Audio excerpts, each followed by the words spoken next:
Hello friends, नमस्कार सर्वांना. स्वागत आहे तुमचे कीर्ती फूड्स मोमेंट या चॅनेलवर. आज आपण बनवणार आहोत झटपट होणारी, चविष्ट, सर्वांची आवडती आणि जिभेला चव देणारी अशी कोळंबी फ्राय. चला तर मग लवकर रेसिपीला सुरुवात करूयात.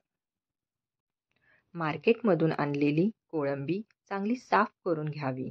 कोळंबीमध्ये एक काळा धागा असतो, तो काढून घ्यावा आणि तिला पाण्याने स्वच्छ धुवून काढावे. स्वच्छ धुवून झाल्यानंतर आता आपण कोळंबी मॅरिनेट करून घेऊयात. कोळंबीमध्ये लिंबाचा रस, हळद, थोडेसे मीठ, लाल तिखट, लाल मसाला, लाल किंवा हिरवी चटणी आणि आले लसूण पेस्ट हे सर्व एकत्र करून घ्यावे आणि त्याला चांगले एकजीव करावे. दाखवल्याप्रमाणे मॅरिनेट केलेली कोळंबी अशी दिसत आहे. आता 10-15 मिनिटानंतर कोळंबीला तळण्यासाठी घ्यावे. आता तेल तव्यावर पसरवून कोळंबी फ्राय करायला घेऊयात. आता कोळंबीचं कोटिंग आणि मॅरिनेट कोळंबी तयार आहे तळण्यासाठी. कोळंबीच्या कोटिंगमध्ये रवा, लाल तिखट आणि मच्छी मसाला घेऊन ते एकत्र करून घ्यावे. तुम्ही बघतच असाल.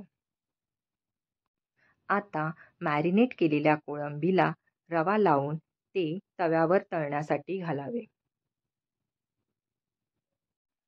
गॅस सुरुवातीला जास्त करून ठेवावा. नंतर अर्ध्या मिनिटानंतर गॅस मध्यम आचेवर ठेवून कोळंबी 2-3 मिनिटासाठी फ्राय करत ठेवावी. आता आपली कोळंबी मध्यम आचेवर फ्राय होत आहे.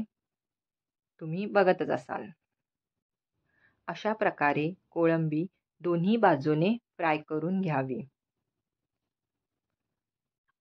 कोळंबीला मॅरिनेट केलेले जिन्नस व प्रमाण किती व कोणते घ्यावे हे मी डिस्क्रिप्शन बॉक्समध्ये मेन्शन केलेले आहे. तुम्ही बघू शकता.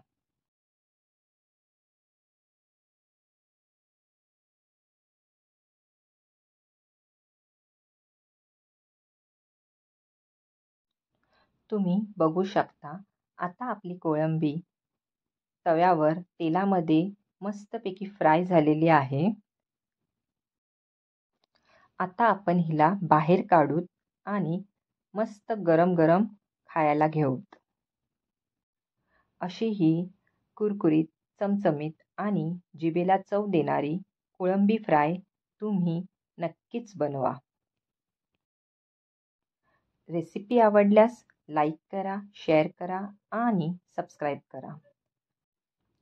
व्हिडिओ बघितल्याबद्दल धन्यवाद. Bye bye.